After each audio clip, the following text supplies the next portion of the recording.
Yo Chelsea fans, welcome back to Bridge of Blue bareng gue Nana Sugiono. Di video kali ini gue bakal membahas preview antara Chelsea melawan Brentford di matchday ke-22 yang akan diadakan di Stamford Bridge nanti malam pukul 10. Saat ini gue lagi di luar, ini karena ada kesibukan guler ya, live 72 jam buat kalian semua. Ini seru banget, siapa aja yang udah nonton coba absen di kolom komen. Apa aja yang udah kalian tonton di acara guler season 2 ini ya. Dan karena satu dan lain hal, gue harus take video ini secara buru-buru dan mepet banget, sorry banget, dan gue harus berada di luar ya. Tapi sebelum gue mulai, gue pengen sapa-sapa dulu para True Blue yang sudah bergabung di channel ini. Ada True Blue dari Aceh, True Blue dari Malang, dan True Blue dari Ponorogo. Terima kasih buat kalian semua yang sudah bergabung di channel ini dan selalu setia meramaikan kolom komen. Thank you banget, respect buat dari gue, dan sehat selalu buat kalian semua ya. Dan buat kalian semua yang baru join, jangan lupa untuk subscribe channel ini, klik tombol lonceng di bawah. Kalian bisa bantu gue buat sampai ke 10.000 subscriber. Dan jangan lupa kalian bisa bantu gue dengan kasih hype di video ini supaya makin banyak True Blue yang join ke channel ini. Kita mulai aja ya.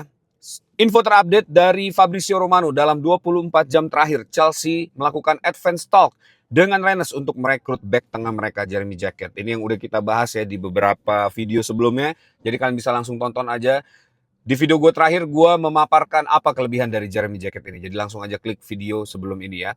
Kita lihat perkembangannya seperti apa dan apa yang akan diberikan oleh Jeremy Jacket ini ke Chelsea seandainya dia memang jadi direkrut di bulan Januari ini ya. Kita back to topic, melawan Brentford ini bukan hal mudah buat Chelsea. Match di putaran pertama di Community Stadium, ini Chelsea harus puas membawa 1 poin setelah ditahan imbang Brentford 1-1. Gol dari Fabio Carvalho ini terjadi di menit 90+5 di injury time. Lemparan long throw yang terjadi di menit-menit terakhir ini berhasil dimanfaatkan oleh Fabio Carvalho sehingga membuat kedudukan menjadi 2-2. Di Bridge ini Brentford berhasil memenangkan beberapa pertandingan di bawah asuhan Thomas Frank. Musim ini setelah kepergian Thomas Frank dan beberapa pemain andalan Brentford, ini gue menganggap di awal musim ya di preview Premier League, gue menyatakan bahwa Brentford ini akan menjadi tim pertama yang terdegradasi di musim ini. Tapi ternyata gue salah guys. Justru Brentford di tangan pelatih baru Kate Andrews ini berhasil menjadi tim yang saat ini berada di papan atas dan bersaing untuk masuk ke spot UCL. Di bawah asuhan Kate Andrews ini juga lahir pemain-pemain yang sangat mengerikan. Ada Igor Thiago yang saat ini menjadi salah satu contender untuk memperebutkan Golden Boots di Premier League, dan juga Kevin Schade yang semakin bersinar di bawah asuhannya Kate Andrews. Saat ini Brentford di posisi kelima dengan 33 poin dan Chelsea saat ini berada di posisi ke-8 walaupun hanya terpaut 2 poin dari Brentford. Lahirnya 2 penyerang mengerikan Brentford ini juga harus diwaspadai oleh Chelsea di musim ini ya, di pertandingan ini, terutama oleh lini belakang Chelsea ini harus benar-benar fokus untuk mengamankan serangan dari Igor Thiago dan juga Kevin Schade. Permainan low block Brentford yang diterapkan oleh Kate Andrews di musim ini ternyata cukup efektif dan bisa membawa tim ini jauh terbang tinggi sampai ke posisi kelima di pekan ke-22 ini. Di lain pihak, Liam Rossoneri ini mengkonfirmasi Delap dan Gittens ini masih tidak bisa dimainkan di pertandingan ini karena mengidap flu yang juga menjangkit beberapa staf di Chelsea. Dan ini menjadi concern tersendiri ya, sampai akhirnya Liam Rossoneri ini juga menerapkan wajib mencuci tangan di Stamford Bridge dan juga di Cobham ya, ini dari seluruh staf dan juga pemain. Ini membuktikan bahwa memang flu yang ada di sekitaran Chelsea ini juga cukup merisaukan ya, karena memang saat ini ada varian super flu atau apa kalau gue nggak salah, itu juga menjangkit di Indonesia juga termasuk ya, flu-flu yang berat banget sampai 1 minggu lebih itu harus beristirahat ya. Coba tulis di kolom komen, menurut kalian apakah memang ada varian flu ini atau kalian pernah mengidap atau pernah tahu tentang flu ini? Coba tulis di kolom komen di bawah ya. Selain itu, aksi protes akan terjadi juga di Stamford Bridge sebelum pertandingan pukul 1 siang ya, karena pertandingan akan dimainkan jam 3 atau jam 4 gitu ya. Dan ini tujuannya adalah menyerang status quo Bluco ya, untuk tuntutannya mengubah cara kerja klub ini supaya Chelsea bisa kembali lagi menjadi tim juara. Rossoneri menanggapi hal tersebut, menurutnya wajar jika para fans ini mengadakan protes ya, karena memang para fans ini benar-benar memiliki kontribusi yang tidak sedikit buat klub baik secara finansial dan juga non-finansial ya. Tapi menurut Rosenior, dia akan tetap fokus ke pertandingan ini dan berusaha untuk memenangkan pertandingan di Stamford Bridge. Kekalahan melawan Brentford di match ini di Bridge akan makin mempertebal keraguan para fans ya, termasuk gue pribadi terhadap Liam Rosenior dan kemampuannya untuk membawa Chelsea jauh lebih baik lagi di sisa musim ini. Tapi gue sendiri berharap semoga apa yang gue pikirkan dan yang gue sampaikan di beberapa video gue mengenai Liam Rosenior ini salah ya. Gue berharap semoga Liam Rosenior ini bisa benar-benar mampu mengeluarkan kemampuan terbaik Chelsea dan membawa Chelsea finish di peringkat 4. Dan fun fact, ini Rosenior dan Kate Andrews merupakan mantan pundit di Sky Sport di era 2016 sampai 2018 ya. Mereka berdua bahkan sempat beberapa kali duduk bareng on cam sebagai pundit untuk membawakan acara di Sky Sport. Dan saat ini mereka akan bertemu kembali di lapangan hijau membawa timnya berjuang di battlefield untuk memenangkan pertandingan di matchday ke-22 ini. Bagaimana Rosenior Ball ini akan dimainkan di pertandingan ini dan siapa saja yang layak untuk menjadi starting 11? Kita bahas saja ya. Formasi yang akan dimainkan Liam Rosenior ini tentu menurut gue akan tetap sama 4-2-3-1. Rotasi yang belum familiar ini membuat gue sedikit menebak-nebak ya dengan situasi kondisi yang saat ini belum terupdate secara penuh siapa saja para pemain yang bisa dimainkan. Tapi menurut gue seluruh pemain ini adalah pemain yang harusnya baik untuk dimainkan di pertandingan kali ini ya. Dan juga faktor kedua itu belum adanya para pemain yang mampu benar-benar dipercaya oleh Liam Rosenior di squad Chelsea saat ini dengan adjustment yang terjadi. Ini juga membuat banyak spekulasi ya siapa yang akan dimainkan di pertandingan kali ini. Kemudian belum ada pakem pemain dan juga para pemain pilar yang mampu menjalankan sistem Liam Rosenior dengan sangat baik. Ini juga akan menjadi satu tebak-tebakan kayaknya ya. Nah, siapa saja pemain yang akan dipilih oleh Liam Rosenior di pertandingan kali ini. Tapi sebagai seorang pelatih yang memiliki lisensi PSSI, gue mencoba masuk ke dalam sepatu dan pikiran Liam Rosenior di pertandingan kali ini. Seandainya gue menjadi seorang pelatih baru dengan squad yang ada, siapa aja menurut gue pemain yang bisa gue mainkan untuk berperan menjadi katalis di sistem yang sudah gue bawa di Chelsea era baru ini ya. Untuk goalkeeper, ini gue masih ragu antara Robert Sanchez atau Philip Jorgensen yang akan dipilih di pertandingan kali ini. Robert Sanchez sebenarnya sangat baik di tahun 2025 di bawah Enzo Maresca. Tapi kita tahu setiap pelatih baru, Robert Sanchez ini sering kali membuat blunder ya. Entah itu dia memang melakukan adjustment dengan sistem baru atau dia adalah tipe pemain yang harus butuh waktu lama untuk menyesuaikan dengan keinginan para pelatih. Tapi melihat historical yang terjadi di era Pochettino, terus juga Enzo Maresca dan saat ini Liam Rosenior, gue melihat pattern yang kelihatannya mirip ya di setiap awal-awal kepelatihan baru ini. Robert Sanchez pasti akan kesulitan untuk mengembangkan permainan. Di sisi lain ada Philip Jorgensen yang saat ini menjadi salah satu pemain yang juga cukup versatile dan bisa langsung nyetel. Tapi balik lagi pertandingan melawan Charlton itu tentu memiliki pressure yang berbeda dengan pertandingan melawan tim-tim Premier League. Jadi di antara dua ini gue masih bingung siapa yang akan diturunkan oleh Liam Rosenior di pertandingan kali ini. Selain itu Philip Jorgensen juga punya peluang untuk pergi dan harus diamankan kalau memang Chelsea ingin tetap memiliki pesaing Robert Sanchez di sisa musim ini ya. Coba tulis pendapat kalian di kolom komen siapa goalkeeper terbaik yang bisa diturunkan Liam Rosenior di pertandingan matchday ke-22 ini. Apakah Robert Sanchez atau Philip Jorgensen ya? Duo center back, ini kemarin gue coba tonton ulang lagi pertandingan melawan Arsenal. Menurut gue akhirnya gue menemukan kenapa Badiashile dan Tosin itu dimainkan bersamaan di menit-menit akhir babak kedua. Ternyata setelah dimainkannya Badiashile dan Tosin, setup game yang diinginkan oleh Liam Rosenior ini justru agak sedikit lebih fluid ya, lebih berjalan dan jauh lebih baik menurut gue distribusi bolanya dibandingkan pada saat Fofana dan Chalobah ini on duty di pertandingan melawan Arsenal ya. Nah ini seakan-akan kita harus melakukan trade off. Kalau ingin setup game yang diinginkan oleh Liam Rosenior ini berjalan, harus dimainkan antara Tosin atau Badiashile. Tapi secara defense kita tahu kedua pemain ini sangat memiliki kelemahan ya, banyak titik yang bisa diekspos. Tapi untuk mempertebal defense ini harus memainkan Fofana dan Chalobah.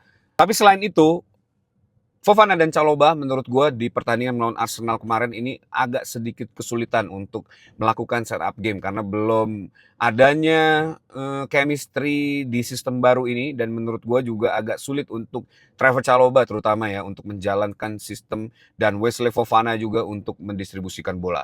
Jadi gue masih agak abu-abu siapa sebenarnya sentral back yang harus dipilih untuk menjalankan sistemnya Liam Rossonier dan juga mengamankan lini belakang Chelsea. Tapi di pertandingan ini gue akan memilih Tosin Adarabioyo sebagai center back di sebelah kiri dan Trevor Chalobah di center back sebelah kanan. Karena perpaduan antara dua pemain ini, Tosin walaupun kita tahu ya memiliki tingkat error yang tinggi dan juga defense yang lemah, tapi peran dia untuk mengamankan atau menstabilkan lini belakang ini menurut gue cukup bisa diperhitungkan ya. Distribusi bola pendeknya Tosin ini juga cukup baik di pertandingan kemarin. Dan semoga aja di pertandingan ini Tosin dan Chalobah ini bisa on form dan tidak mengeluarkan error yang bisa membahayakan buat Chelsea ya. Buat left back ini Marco Correa akan gue tetap mainkan by far, walaupun di pertandingan melawan Arsenal Marco Correa ini cukup kesulitan ya, tapi Marco Correa adalah left back terbaik yang bisa dimiliki Chelsea dan gue yakin adjustment terhadap sistem yang dimainkan oleh Liam Rossonier ini bisa cepat diadaptasi oleh Marco Correa. Untuk sebelah kanan, Reece James ini gue berharap semoga dimainkan di pertandingan ini untuk menstabilkan seluruh chaos yang terjadi di lini belakang dan juga memaksimalkan peran Reece James untuk melakukan setup game di pertandingan kali ini. Karena Reece James akan sangat berfungsi sebagai seorang penyeimbang dan metronom untuk memulai build up dan juga melakukan setup untuk serangan ya. Duo midfield ada Enzo Fernandez dan Moses Caicedo yang akan gue mainkan. Walaupun Andre Santos terlihat sangat padu dengan Moses Caicedo di pertandingan melawan Charlton, tapi dengan pressure yang ada di Premier League, juga permainan mungkin akan ditampilkan permainan-permainan keras dari Brentford. Menurut gue Andre Santos nih kelihatannya masih butuh waktu untuk melakukan adjustment.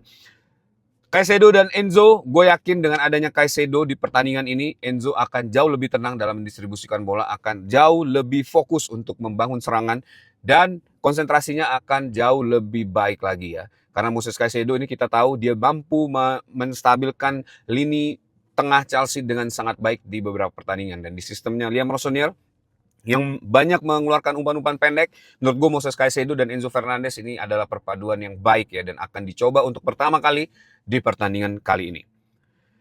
Buat left wing, Alejandro Garnacho, brace yang dilakukan oleh Alejandro Garnacho ini semoga aja mengetuk hati dan pikiran Liam Rossonier bahwa Alejandro Garnacho adalah winger yang bisa dimaksimalkan untuk bermain di pocket.